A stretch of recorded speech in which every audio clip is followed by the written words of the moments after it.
Hello class 5th. How are you all? I hope you all are fine and safe at your home. I am Rupali, your EVS teacher, and today we are here to continue our lesson number 4, breathing air. So as you all know, we have already started this lesson and I have sent you one video regarding this lesson.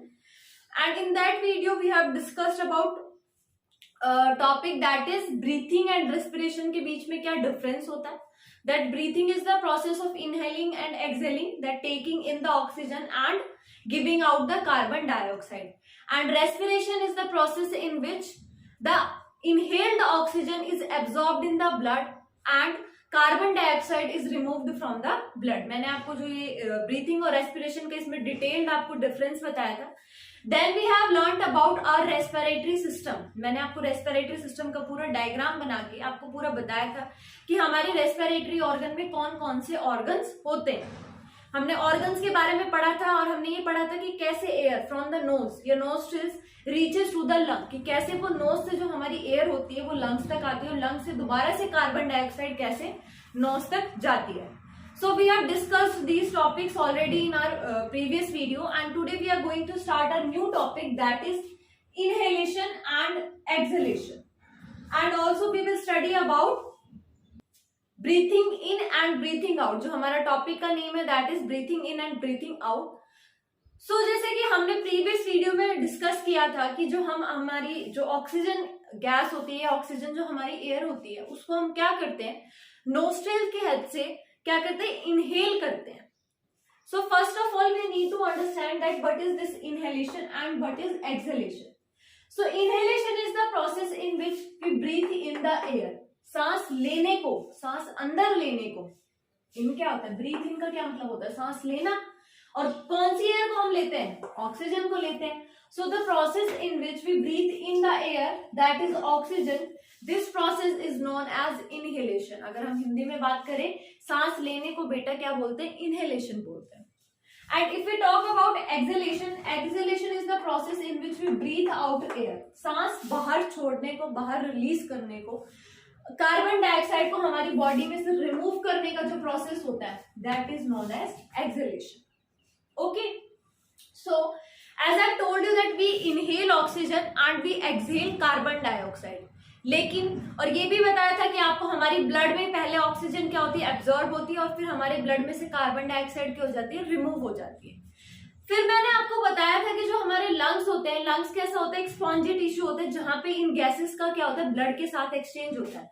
That oxygen is absorbed in the blood while carbon dioxide is removed from the blood. ये हमने already discuss कर लिया. लेकिन अब जो हमारी main जो बात है वो ये है कि हम जब लंग्स में एयर को रिस्पायर करते हैं तो हमारे लंग्स में क्या चेंजमेंट आते हैं, हमारी बॉडी में क्या चेंजमेंट, जब हम ब्रीथ इन करते हैं और ब्रीथ आउट करते हैं एट दैट टाइम हमारी बॉडी में, हमारे लंग्स में, हमारे मसल्स में क्या चेंजमेंट आता है. So I have told you there is a muscle below the lungs. एक डोम शेप की, सॉरी यहाँ पे बनाने के लिए, एक डोम शेप की, ऐसी उल्टी शेप की, यू शेप की क्या होती है, हमारे बॉडी में एक मसल होती है which is present below the lungs. जो लंग्स की क्या होती है, नीचे प्रेजेंट रहती है. उसकी वजह से क्या होता है, हमारी जो ये चेस्ट कैविटी होती है इसमें क्या होता है, चेंजमेंट आता है. आप देखो, आप एक मिनट के लिए वीडियो को पॉज करो और महसूस करो, फील करो कि जब आप सांस ले रहे हो तो आपकी बॉडी कैसी है और जब आप सांस को बाहर रिलीज कर रहे हो तब आपकी बॉडी कैसी है. So you will find a difference.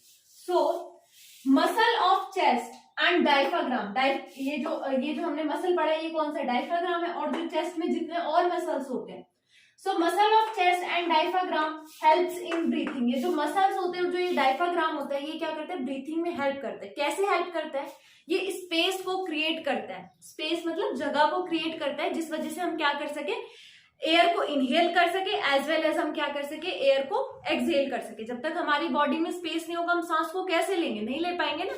So muscle of chest and diaphragm helps in breathing. Next, diaphragm stretches downward. जब हम व्हेन वी ब्रीथ इन, जब हम सांस लेते हैं, when we take in the oxygen, when we inhale, at that time जो हमारा diaphragm होता है वो डाउनवर्ड, नीचे की तरफ क्या हो जाता है, थोड़ा सा नीचे की तरफ झुक जाता है और इस वजह से हमारे लंग्स को क्या मिल जाता है, ज्यादा स्पेस मिल जाता है. ठीक है, मान लो मैंने अभी सांस ले रही हूँ, तो एट दैट टाइम जो मेरा डायफ्राम है, जो इससे नीचे वाला जो पोर्शन होता है यहाँ पे, उस पे क्या होगा, वो नीचे की तरफ आएगा। और यहाँ इसके ऊपर क्या है, लंग्स है, देखो ये लंग्स है, ये नॉर्मल शेप है, मेरे को क्या लेना है, अब इनहेल करना है। तो एट दैट टाइम ये क्या होगा, डायफ्राम नीचे की तरफ होगा और मेरा लंग क्या कर पाएगा, ज्यादा एक्सपेंड कर पाएगा। एक्सपेंड कर पाएगा तो हम क्या कर पाएंगे, ज्यादा एयर को इनहेल कर पाएंगे। And it stretches upward when we breathe out, और जब हम सांस बाहर रिलीज करते हैं, जब हम एक्सहेल करते हैं, तो एट दैट टाइम ये वापस से कैसा हो जाता है, यू शेप का हो जाता है। और जो हमारे लंग्स होते हैं वो कंप्रेस हो जाते हैं, कम, उनको कम स्पेस मिलता है, और कार्बन डाइऑक्साइड कंप्रेस होके क्या होती है, हमारी बॉडी में से बाहर रिलीज हो जाती है।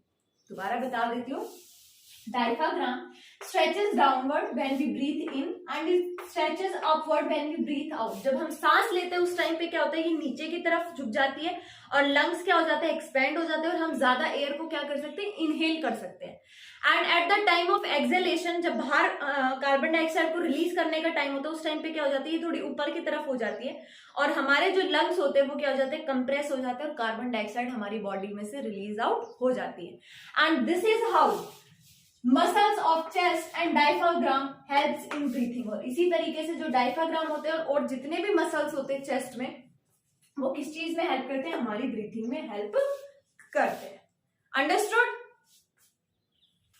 सो वी कैन से कि with the help of our nostrils we take in the oxygen. हम नोस्ट्रिल्स की हेल्प से क्या करते हैं, ऑक्सीजन को लेते हैं।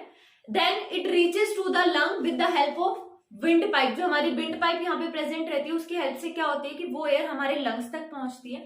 लंग्स में भी वो कैसे पहुंचती है, with the help of bronchus and bronchioles. हमारे दो लंग्स होते हैं, और जो हमारा जो ट्रैकिया होता है वो दो, या जो विंड पाइप हमारी होती है वो दो पार्ट में डिवाइड हो जाती है, ब्रोंकस में, और ब्रोंकस आगे चल के बहुत सारे स्मॉलर ब्रांचेस में क्या हो जाती है, कन्वर्ट हो जाती है। लंग्स में जब एयर पहुंच जाती है, उसके बाद लंग्स, ऑक्सीजन और ब्लड के बीच में क्या होता है, चेंजमेंट होता है। दैट जो ऑक्सीजन होती है वो ब्लड के अंदर एब्जॉर्ब हो जाती है, और उसके बाद वो ब्लड क्या करता है, पूरी बॉडी में सर्कुलेट करता है, और कार्बन डाइऑक्साइड को दोबारा से किस में लेकर आता है, लंग्स में लेकर आता है।